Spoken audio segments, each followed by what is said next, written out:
Hey everybody, welcome to the channel.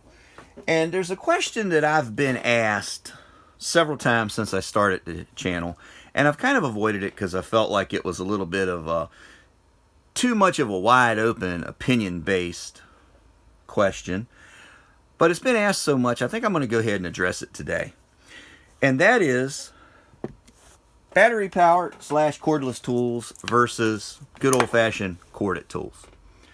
Now, my opinion on the matter has always been that if you are going remote, you're working a lot, you're going out in salvage yards, you're moving parts, you're a construction worker, you're a handyman, you're doing commercial work, yeah, you need good battery powered tools. But what about the rest of us? Well, the rest of us, the main thing I would say is you need a good battery powered drill. 3/8 1/2-inch drive. This one happens to be a Craftsman. No, Craftsman is not sponsoring this video. This is not a sponsored video in any way, shape, or form. This just happens to be one of the things in my arsenal of equipment. I've had this one about 1.5 years. I haven't used it a lot. You've seen me use it. I think I've had this one in some of the videos lately. I know I used it on the Zeus fasteners a couple of times. But this is my all around. As you can see, I got a nut running bit in the end of it. This is just my all around handy drill that I use for doing various stuff throughout the day. Now, if you're going to go the cordless route, the main thing you need to keep in mind is battery chargers. I would recommend having 2 battery chargers, and these are the 2 chargers. This is my old beat up Craftsman charger, and this is the new charger that came with that drill that you just seen.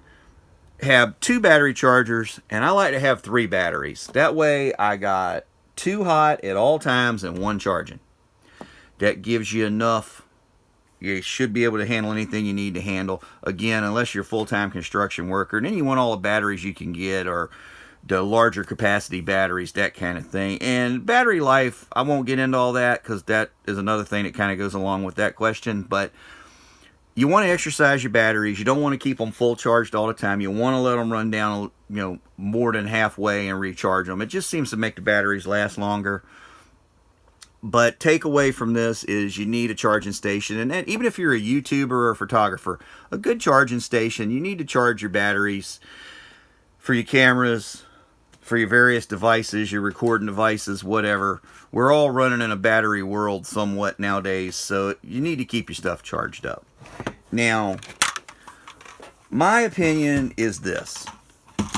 I like to have my cordless drill, and I like to have a cordless sawzall. That's for when I have to go do some yard work, trim leaves, limbs, whatever, cut up a small branch that fell. I don't have to fire up the chainsaw, get out the axe, and go to chopping, whatever. Just a versatile tool to have. If I need to go to salvage yard, or I'm extricating an old car from a fallen down building or out of the woods or whatever, I've got it if I need it. Now, if you're going to that kind of extent, by the same token, you've probably got a truck and a trailer, you got a small generator, you can use cords, and you don't have to worry about the batteries going dead. If you're remote, you still need a generator probably, because you need to charge your batteries unless you're somewhere where there's power within walking distance or quick driving distance where you can charge your batteries up. These are the things that affect it. That's kind of why I've never really answered this question, because it's a really wide topic of discussion.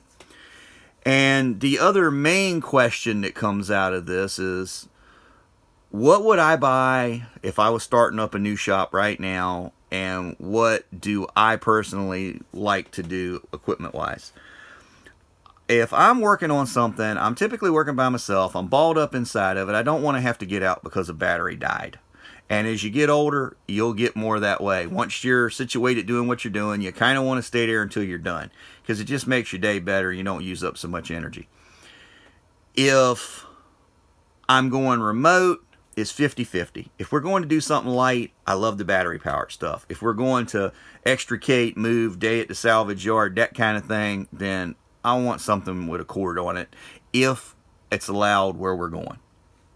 So, and if we're pulling something out of the woods, like I say, on an extrication or out of an old building or something, it's really nice to have the battery powered, but it's more reliable to have the cord. Just depends on the situation.